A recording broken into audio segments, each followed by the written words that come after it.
here from Underground Training, and in today's job hunt and mining information video we're going to look how the mining industry has turned into a 4-speed industry with gold going off at all-time highs and going through the rest of the industry to talk about what's not doing so well. And we've got to say congratulations to a few people that got jobs. So I just want to say congratulations to Ben and Lisa. Lisa got herself a job up in a copper mine up in the north of Queensland, and Ben got himself a job with Barminco through KCA, so well done to both you guys. Lisa used our Workready package to get her job, and Ben used our DIY package to get his job. So he redid his resume himself and hunted up his job, so well done Ben, and well done Lisa too.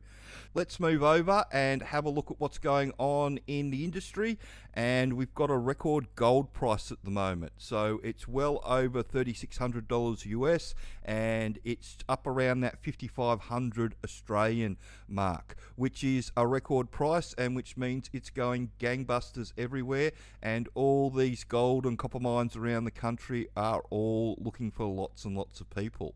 What's not doing so flash at the moment, unfortunately, is the coal price. And that means that a lot of the coal mines in North Queensland, they're under the pump at the moment. And I showed the article a couple of weeks ago about how the Courier Mail was saying that a quarter of all the coal mines in Queensland are operating at a loss and not doing so well. So that's what's doing that. It's the low price. And then let's move over to our iron ore price. And our iron ore price is well over $100 a tonne, which means iron ore is still doing really well. But as we've talked about before, there's not a lot of jobs in iron ore because it's all gone driverless.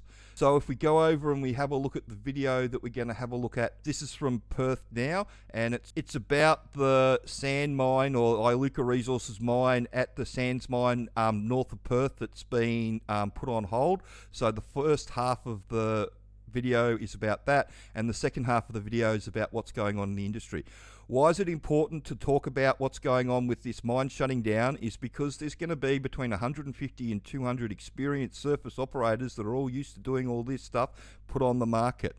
So what's that going to do to your surface entry-level job? It's going to kill it, because they've got all these experienced people to choose from. So let's have a look at the video. Mineral sands mine. So the Cataby mine itself employs about 330 people, and the processing kiln where that output goes, that also, there's about 160 jobs on that site, not just at the kiln, but in that sort of broader operation. So there's quite a lot at stake. And so what do Iluka Resources mine? So they mine mineral sands, which are sort of a bunch of different commodities, and they're used in things like pigments in paint, ceramics. So they're sort of quite exposed to global demand of manufacturing. So they see what's happening with Trump and tariffs, and more broadly the global economic uncertainty as being unfavourable to their business and products that they produce. Looking at more broadly across the resource sector, what is it like at the moment? Gold's going... So yeah, gold is going gangbusters. It's just a license to print money. And this guy's going to tell you shortly that it's really a 4-speed industry. Gangbusters, every gold miner's printing cash at the moment. Iron ore's holding up. Iron ore is holding up where we looked at the price, but we're looking at this not from a price perspective, we're looking at this from an entry-level job perspective. Even though the price is holding up in iron ore, the job market as far as iron ore mines go is pretty awful, unfortunately, with entry-level jobs.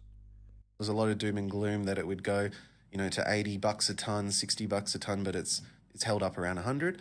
Lithium, well, today they've had quite the announcement. There's a large mine in China that was meant to be suspended for a while, and that's going back online. So, yep, so that lithium mine's going back online, and that's killing the rest of the lithium industry. So if you had hopes of some of the big surface lithium mines opening up anytime soon, I'm sorry, that's going to put pay to that. All the lithium stocks have been smashed. Nickel has been in the doldrums for a while, and it doesn't look like it's recovering anytime soon. So there's, not really a 2-speed economy, but there's almost like a 4-speed economy going. Yep, it's a four-speed economy going on in the mining industry. And if you're trying to look for an entry-level job, if you're looking in one of the areas that's not doing very well at the moment, like a lot of people are suggesting that you do around the place, then you are being set up to not get a job. You're being set up to have a very poor time. There's two places that they need people in the industry at the moment. That's in the hard rock underground gold mines and exploration. Everywhere else, they've got an oversupply of experienced people. And if you're trying to get into those areas of the industry, you're just wasting your time. I know there's a lot of advice going around online from people that are running resume companies and all that sort of stuff, telling you that iron ore and coal and all these places that are the place to get a mining job, when the reality is that if you're not looking at the underground gold and copper mines around the country or exploration, then you're not going to be in the hunt. On in the mining industry. So it depends on who you ask and what commodity they're in. You'll get very different answers as to Yep, you'll get a very different answer to how it's all going.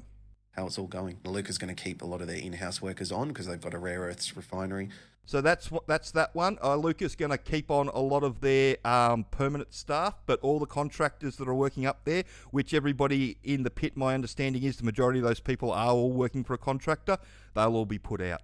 So if you type underground into Seek, you'll see all the jobs come up. And what you need to look at this first page is that you'll see that the majority of this first page is truck, nipper, offsider, driller's assistant, so that's an offsider job, truck. So all these jobs are all entry level. Nobody wants it to be entry level. All the employers will want experienced people, but the chances of somebody getting an experienced nipper that still wants to be a nipper is very low. So anybody with 6 to 12 months nippering experience, they're not looking for another nipper's job, they're looking for a service crew job. Why? Because the service crew job is paying a hell of a lot more than the nipper job pays. So here's a good example. So the nipper's job is going to pay you 90 to 110 depending on what your experience is. Service crew 130 to 165,000, and that'll be on a 2 and 2 as well. So that's why people are all looking up, they're not looking sideways. So the place to get in is in the hard rock underground or exploration. The other place that they'll tell you to go and get a job is as a utility worker. And the problem that I've got with the utility workers at the moment is that I don't know what this job's doing here, $2,900 a week for a utility worker. That won't be the sort of utility workers we're talking about. If you scroll down a bit, you'll see Sodexo, it's 85,000. So you've got to remember too that 75,000 on a 2 and 1 is minimum wage. So 85,000 is not a lot above minimum wage. So just put that in perspective. And, you know, like when they start people on the underground trucks on 2 and 1, they start them on 120,000 a year instead of, 85. So it's a significant difference. But if you come down and you have a look at the utility jobs down here, you'll see that Sodexo, it's 85. Where are we? Yeah, $27.82 an hour for a full-time job. And that was up 2 days ago.